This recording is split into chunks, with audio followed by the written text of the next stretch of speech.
So guys, आज की video में हम डिस्कस करने वाले हैं, जैसा कि आपने टाइटल देख ही लिया होगा कि इस वीडियो में हम डिस्कस करेंगे how to use the technical analysis in the stock market. So guys, होता क्या है कि जितने भी बिगनर होते हैं या फिर थोड़े इंटरमीडिएट जिनको हो गए हैं 6-7 महीने या 8-9 महीने हो गए हैं ट्रेडिंग करते हुए, उनको बेसिकली होता क्या है कि वो टेक्निकल एनालिसिस सीख लेते हैं। ठीक है, कहीं से किसी की वर्कशॉप से सीखा, कहीं से देख के सीखा, कहीं यूट्यूब से सीखा, बट मोर और less what happens is they know the technical, they know some they do have some knowledge about the technical analysis of stock market।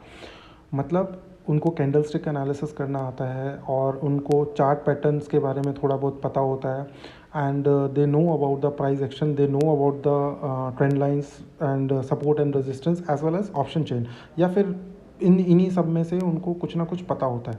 ठीक है, सो होता क्या है, जैसे ही उनको थोड़ा सा कुछ समझ में आता है, व्हाट दे डू इज़ कि वो अगले ही दिन से, ठीक है, अगले ही दिन से दे स्टार्ट ट्रेडिंग।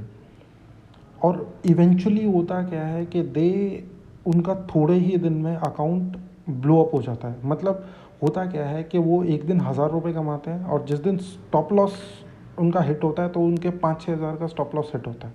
ठीक है, वो कमाते 1 रुपये हैं और गवाते 5 रुपये। सो माई पॉइंट इज़ कि हाउ टू ओवरकम, मतलब इस सिचुएशन को हम ओवरकम कैसे कर सकते हैं, या एग्जैक्टली हम जो ये हमारी जिस सिचुएशन में हम हैं या हमने टेक्निकल एनालिसिस को सीखा है उसको प्रॉपरली हम यूज़ कैसे कर सकते हैं। सो गाइज, इस सारी प्रॉब्लम को ना मैं आपको एक एग्जांपल के साथ समझाना चाहूँगा। फॉर एग्जांपल, कोई डॉक्टर है, ठीक है, और डॉक्टर के पास क्या है ना, एक मेडिसिन है या एक दवाई है उसके पास, और वो क्या कर रहा है कि जो भी कोई पेशेंट आ रहा है उसको सेम दवाई वो कर रहा है, दे रहा है। सो डू यू थिंक कि वो दवाई या जो उस पेशेंट पे है उस पर वो असर करने वाली है?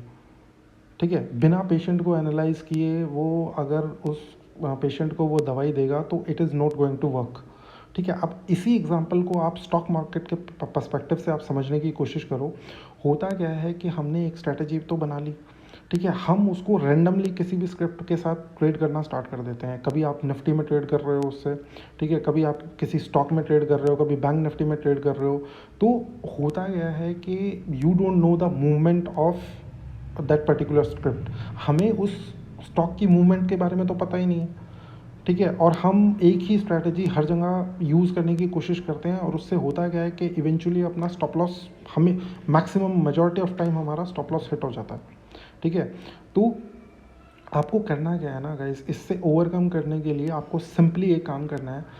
टेक्निकल एनालिसिस जो आपने सीखा है ना, उसको सीखने के बाद आप जिस किसी भी स्क्रिप्ट में ट्रेड करना चाहते हो, try to understand the movement of script. या फिर स्क्रिप्ट से मेरा मतलब है, आप जिस किसी भी इंडेक्स में ट्रेड करना चाहते हो या जिस किसी भी स्टॉक में ट्रेड करना चाहते हो ना, पहले कुछ दिन आपको उसकी मूवमेंट देखनी पड़ेगी। सिमिलरली, जैसे डॉक्टर होता है, वो अपने पेशेंट को दवाई देने से पहले उसकी हेल्थ के बारे में थोड़ा खुद से एनालाइज करता है, उससे कुछ क्वेश्चंस पूछता है।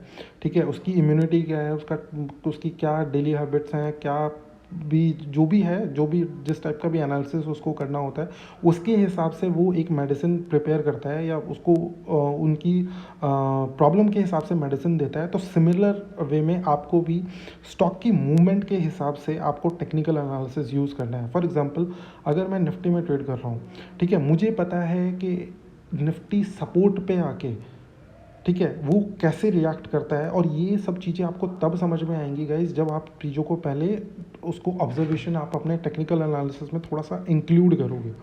ठीक है, पहले कोई भी स्ट्रेटजी को यूज़ करने से पहले you have to analyse the movement of the script, और you have to analyse the movement of that particular share. ठीक है, उसी के बाद जाके आपको टेक्निकल एनालिसिस कंबाइन करना पड़ेगा। Only then you will be able to earn money. So guys, इस वीडियो में जस्ट इतना ही। Thank you.